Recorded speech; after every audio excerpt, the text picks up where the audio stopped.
Kegagalan merancang kewangan sejak awal menjadi punca warga emas berdepan tekanan hidup apabila memasuki usia persaraan. Lebih membimbangkan, Malaysia dijangka mencapai status negara menua menjelang 2040 dengan lebih 14% penduduk berusia 65 tahun ke atas. Ikuti laporan wartawan Farah Nabila Wazir. Ketika kos sara hidup terus meningkat, warga emas bukan sahaja berdepan kekangan pendapatan. Mereka turut menanggung hutang, kos perubatan serta kebergantungan kepada anak-anak untuk meneruskan kehidupan harian. Kajian mendedahkan seorang daripada 10 warga emas menjadi mangsa penderaan atau pengabaian. Penderaan kewangan mencatat kadar tertinggi 4.8%. Seorang warga emas memerlukan sekurang-kurangnya RM1,690 sebulan untuk menampung keperluan asas di bandar utama.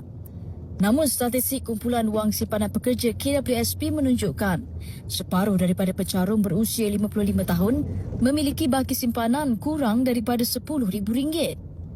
Realiti itu membangkitkan kebimbangan terhadap kesiapsiagaan rakyat menghadapi persaraan. Bagi orang muda ni, apa yang kita nampak ialah mereka ni rasa macam bersara ataupun nak pencen ataupun saya ni muda lagi, lambat lagi saya nak tua.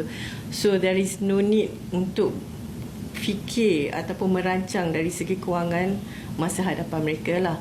Mereka lebih kepada gaya hidup, apa yang nak beli untuk sekarang ni ataupun macam mana kita nak berbelanja untuk keperluan sekarang rather than apa yang perlu pada masa hadapan.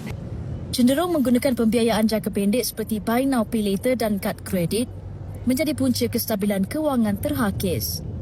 Keadaan itu menjadikan usaha memperkukuh perlindungan sosial golongan warga emas semakin mendesak.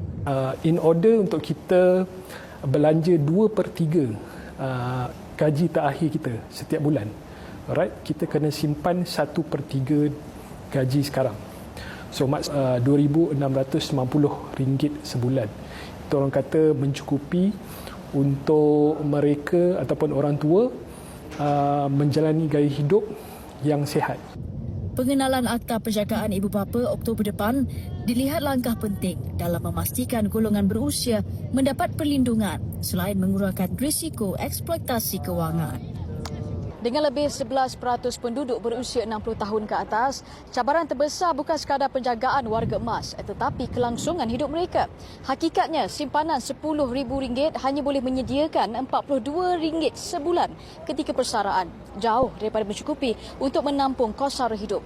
Keadaan ini menjadi amaran. Isu kewangan warga emas perlu diberi perhatian serius. Laporan Farah Nabila Wazir, TV3.